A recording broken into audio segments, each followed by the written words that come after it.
Hey guys, welcome to Rick's. This is Marshall. I'm going to go over a Carolina rig today to get you set up for all your bait fishing in the Eastern Sierras. We'll also cover how you can do this same rig with a water bubble and fish some artificial flies or maybe a mouse tail in motion.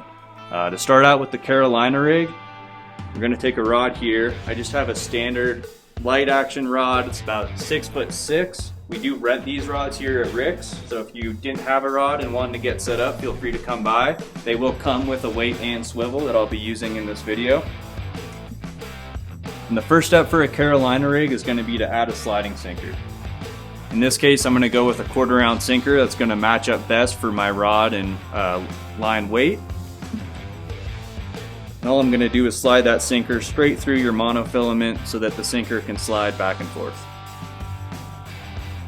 Now with that sinker on, I'm going to take a swivel, and it's up to you if you'd like to use a barrel swivel or a snap swivel. Either will work.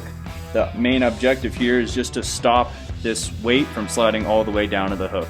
Some people also use a Carolina keeper. However, the benefit of the swivel, it allows you to change the diameter of your line where you go to your leader section. So right here, I'm adding my swivel. I'm just going to tie a quick clinch knot by wrapping my tag end up about 4 times. Then I'll take that tag and insert it through the little gap I've left myself right above the swivel. To improve my clinch knot, I'm going to take this tag and now bring it right back through the loop. And now the only trick to remember when tightening your clinch knot is you want to cinch it all down from your main line. So by just pulling on the main line, it's going to bring the knot down to the swivel and cinch up everything right where it needs to be. I'll cut off that tag there, and now I have my sliding sinker that will get stopped at my swivel. Now this is important instead of split shot, right? Because this sinker is going to slide freely. If I were to crimp on a couple split shot weights and a fish come by and ate my bait, he's going to pick up that weight right away and feel that. A lot of times he'll spit the bait out. Having a sliding sinker is going to allow the trout to take your bait and swim off without feeling the weight, and giving you time to set the hook and giving the fish time to eat the bait fully.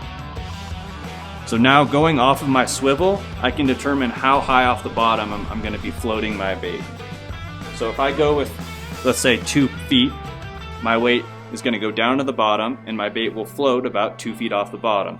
So in this case, we'll take about 2 feet of our 2-pound test. This is also a good opportunity to switch to some fluorocarbon. If you have some monofilament on your rod right now, you could always switch to a fluorocarbon line and you might be able to go up in breaking strength a little bit. I'd say maybe as high as 4-pound breaking strength on your fluorocarbon. With this 2-pound leader here, I'm just going to tie another clinch knot on the other end of my swivel. This swivel has a snap here, so you can always use those pre-made leaders that we looked at.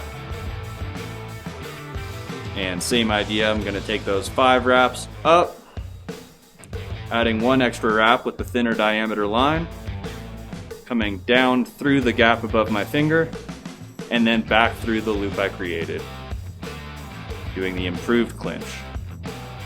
From here, all the cinching comes from the main line, taut, and everything comes together nicely.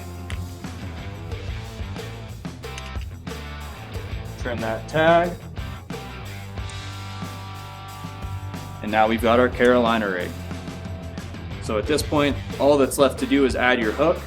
Your hook will depend on what bait you use. If it's a power bait, you're going to be using a treble hook with 3 hooks to hold your bait. If it's a worm or anything else, you'll likely just be using a single hook. And as long as your bait floats, that weight will sink down to the bottom and you'll be in the perfect area to catch a trout.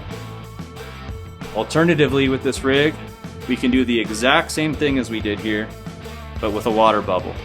And this water bubble is going to allow us to get all the weight we need with water. However, it's not going to sink nearly as fast as lead.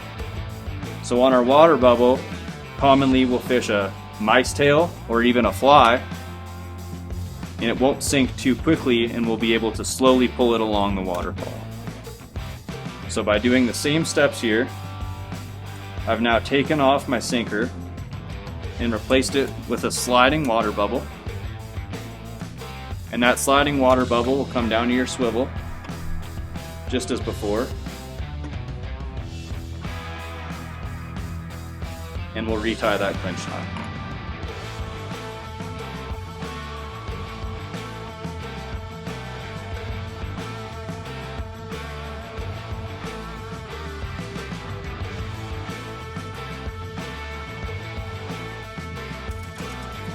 Now that our bubble's locked on, you have two options with the bubble rig.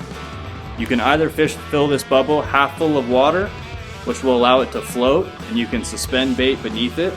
So any of your weighted flies, like your nymphs for instance, even maybe a weighted jig like a mini jig, you could always do that off of a bubble half full of water floating on the surface, so you're watching this to see when it goes down. Also, you can pull that peg out and fill it up with water until there's no more air left, completely full.